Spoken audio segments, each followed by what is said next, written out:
Okay, so it is February 13th, 2026. Wynn Resorts just dropped their Q4 2025 earnings, and I have to say, right out of the gate, if you think this is just going to be us reading a spreadsheet, you are in for a surprise. Oh, yeah. This one reads more like a geopolitical thriller than a financial statement, doesn't it? It really does. I mean, we're Yeah. talking about a luxury giant trying to navigate what the CEO himself calls a multipolar world. You've got massive towers rising in the desert, a Vegas strategy that honestly feels totally backwards, and a bit of a mystery. A mystery is a good way to put it. Right. So let's just set the stage. The numbers came out. And on the surface, they're a paradox. They brought in $1.87 billion in revenue, which is way more than Wall Street was looking for. Solid beat on the top A line. solid beat. But then you look at the bottom line, and they missed. Earnings per share came in at $1.17 when everyone was expecting $1.33. And that's not a small miss. That's a significant gap. Exactly. So if I'm an investor, I'm sitting here thinking, okay, revenue is up, so where did the profit go? Right. And usually with a miss like that, you'd expect the call to be full of excuses about rising costs or, weak demand. Hmm. But the story here is so much more nuanced. That miss is almost entirely down to just bad luck. Literally the luck of the draw. While the revenue tells you that the actual hunger for these luxury experiences is stronger than anyone thought. And that's what we're going to unpack. We've got the CEO talking about AI wealth, a 70-story tower topping out in the UAE. It's a lot. It is a lot to get through. So let's start with that big picture. The CEO, Craig Billings, he opened the call with this phrase that really stuck out to me. He said they're positioning the company for a multipolar world. Yeah, that's a huge shift in how these guys usually talk. I mean, normally a casino CEO talks about slot machines, maybe buffet prices. Right. Billings is up there talking global macroeconomics. He said multipolarity isn't a transient trend. And he laid out the three hubs, the U.S., China, and the Middle East. Exactly. And just look at their properties. Vegas and Boston for the U.S., Macau for China, and now Marjan Island for the Middle East. It's a very deliberate hedge. He's betting that global money is shifting, and he wants a Wynn property waiting wherever it lands. Okay, but I have to play skeptic for a second. Positioning for a multipolar world. That sounds a lot like something you'd hear in a game of corporate buzzword bingo. Is this a real strategy? I get that. It does sound like fluff. But then you look at where they're actually spending billions of dollars, their CapEx, and you realize it's deadly serious.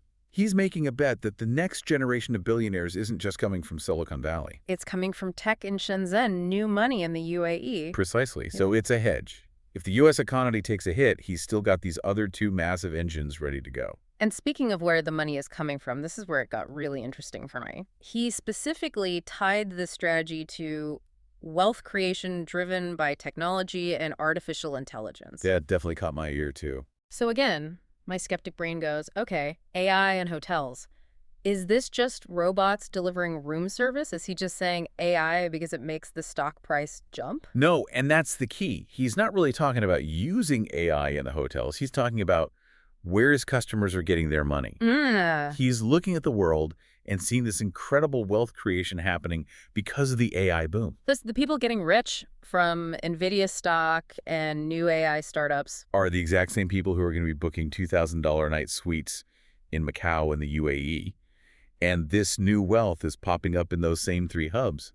So he's building the physical palaces to capture the digital gold rush. So you're not just building where people want to travel, you're building where the new money is literally being created. That's the strategy. It's about chasing the liquidity. Okay, so let's zoom in on that first hub, Las Vegas. The numbers looked good. EBITDA at $241 million.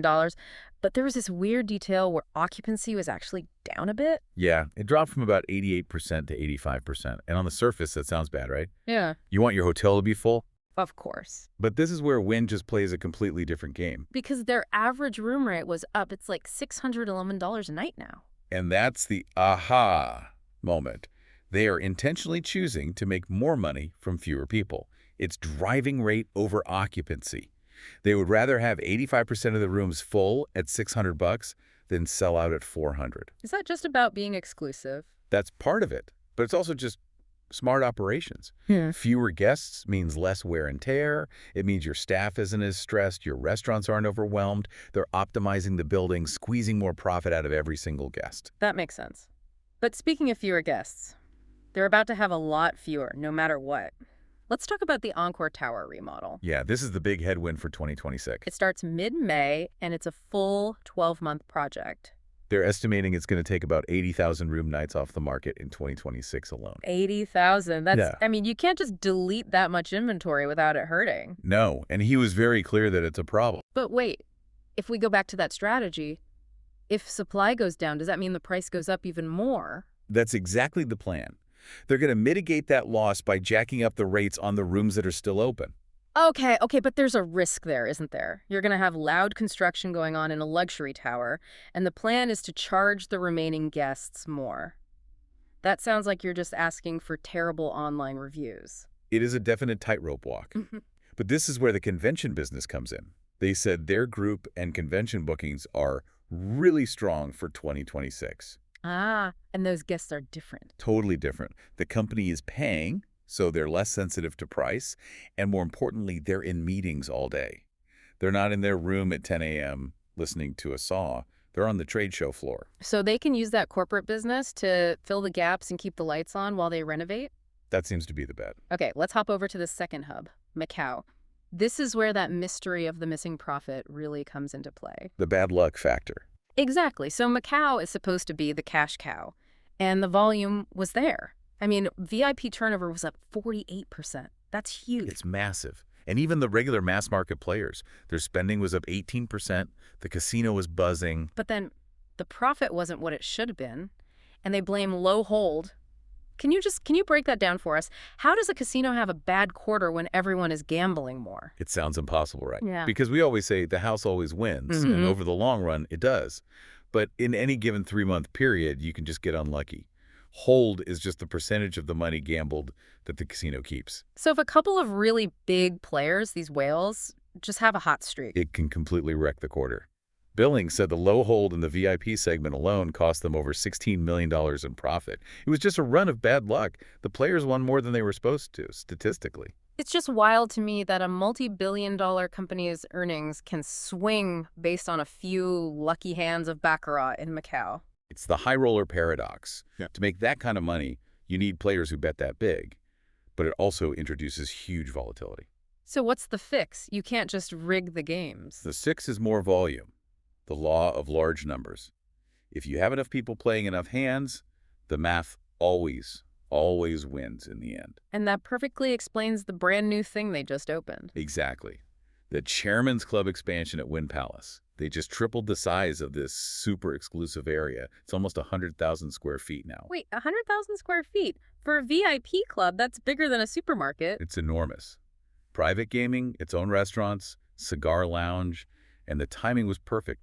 They got it open just in time for Chinese New Year. So this giant new club, it isn't just about being fancy. It's about getting more high rollers in the door to smooth out that luck factor. That's the whole idea. It's their weapon against variance. More players, more hands, and the house edge will take care of the rest. All right, let's fly to that third hub, the one that's going to be the future of the company. Wynn Marjan Island in the UAE. The future powerhouse for sure. The construction update was pretty major. The tower has officially topped out at 70 floors. That's a huge milestone. The structure is done. They said the glass on the outside is 80% finished, and they're already starting on the inside. And they are just pouring money into this thing. Wynn's put in over $900 million so far. It's a massive investment. But here's why. Billings said he expects Wynn to eventually generate over 55% of its revenue from outside the U.S. Over half. So they're basically trying to become a global company that just happens to own a few casinos in America. That is the goal. It's all about diversification. And Al Marjan is the key to that whole Middle East strategy. And it's coming soon. They expect to start selling rooms late this year for an opening in early 2027. So less than a year until bookings open. It's getting real. And Billings said something I thought was amazing, that unaided awareness is already high. He said wealthy people in the area are already calling and asking when it's going to open. That's the dream scenario, isn't it? Yeah. If you build it, they will come. Yeah, but normally you have to spend a fortune on marketing just to let people know you exist. Right. But he's saying the phone's already ringing. Huh. And remember, this is a region where gambling has been a very sensitive topic. The fact that their target customers are actively asking about it suggests the cultural barriers might be falling faster than anyone expected. It must be a good feeling when billionaires are basically knocking on your construction fence trying to get in. It just speaks to the power of that Wynn brand. That reputation for luxury travels faster than any ad campaign. Okay, before we wrap, just a quick stop in Boston and some housekeeping. Encore Boston Harbor had a pretty similar story, right? Very similar to Macau, slot revenue was a record, up 2%. But again, low table hold, just bad luck at the tables. It was really just a bad quarter to be the house, wasn't it? It seems like it. Hmm. But there was also some important rumor control about Boston. The press was reporting that Wynn was building a whole new hotel expansion there. Oh, yeah, I saw that. Well, Billings shut that down pretty fast. He clarified they are not building it. They're doing a land lease deal for someone else to build it. Why does that matter? It sounds like a small detail. Oh, it's a huge deal for the finances. It's about being asset light. It's the difference between buying a house yourself or just renting out a room. Wynn doesn't have to tie up hundreds of millions in construction debt in Boston. Ah, so they can keep that cash free for the big project in the UAE. Exactly. They get all the benefit of the extra foot traffic from the new hotel, but none of the debt.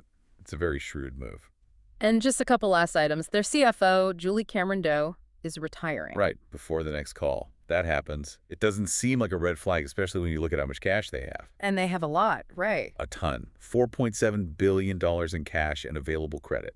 They have more than enough money to finish the UAE project and handle anything that comes up. They even announced another dividend for shareholders. So, plenty of cash, building for the future, and paying investors. It's not a bad story for a company that technically missed on earnings. The miss is just the headline. The real story is the strategy. Okay, so let's tie this all together. What's the narrative here? You've got a company dealing with short-term problems, bad luck, construction noise. But underneath, they're building this long-term global empire. It's the classic fight between managing for the quarter and building for the decade. If you only look at Q4, you see some stumbles. But if you zoom out, You see a company making a massive pivot. They're chasing the AI wealthy around the planet. They're building a business for a multipolar world. And they're willing to take short-term pain, like closing rooms in Vegas, to be in the right place for 2030. it's a bet on where the world is going. 100%. They're betting the future of luxury spending isn't just on the Vegas Strip. It's in the Greater Bay Area of China and on a man-made island in the Persian Gulf. Which brings us to our provocative thought, and this one has been kind of bugging me since we started this. Let's hear it. Wynn Resorts, their entire business model is basically to follow the money. They have to.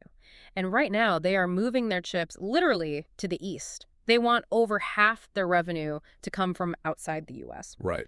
So if a casino giant, a company that lives and dies by finding disposable luxury income, is betting this hard that the future of wealth is in the UAE and China, what does that tell you, listening at home, about the future of the global economy?